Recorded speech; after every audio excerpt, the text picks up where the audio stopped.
తండ్రిని ఒక కొడుకు అడుగుతాడు,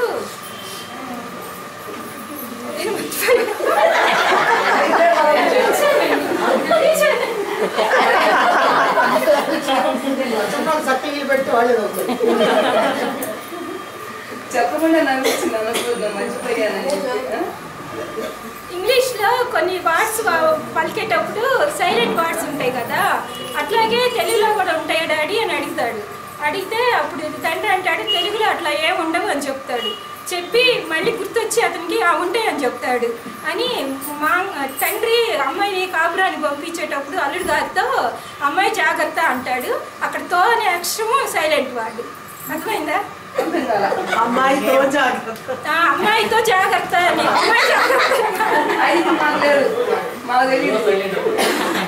అమ్మాయితో జాగ్రత్త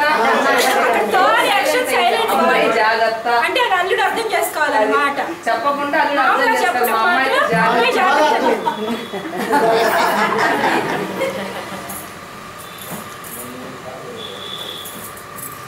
ఒక మాస్టర్ చెప్తారు, గాడిద పిల్లలు గాడిదలు అవుతాయి, కుక్క పిల్లలు అవుతాయి, పంది పిల్లలు అవుతాయి, మనిషి పిల్లలు ఏమవుతాయి అని అంటాడు. అప్పుడు ఆ శిష్యుడు చెప్తాడు, మనిషి విశేషమైన వాడు కదా, అందుకని మహాత్ములుగా మహనీయులుగా అవుతారు. ఇంకా అంతేకాకుండా గాడిద పిల్లలు ఎట్లయితే గాడిద పిల్లలైనా కుక్క పిల్లలు అంటే పంది పిల్లలు అయినట్టు కాకుండా మనుషులు గాడిదలు అవుతారు, కుక్కలు అవుతారు, పందులు అవుతారు అంటారు. ఎందుకంటే మనం అప్పుడప్పుడు పిల్లల కోపం వచ్చినప్పుడు వరకు గాడిద అని అంటాం కదా.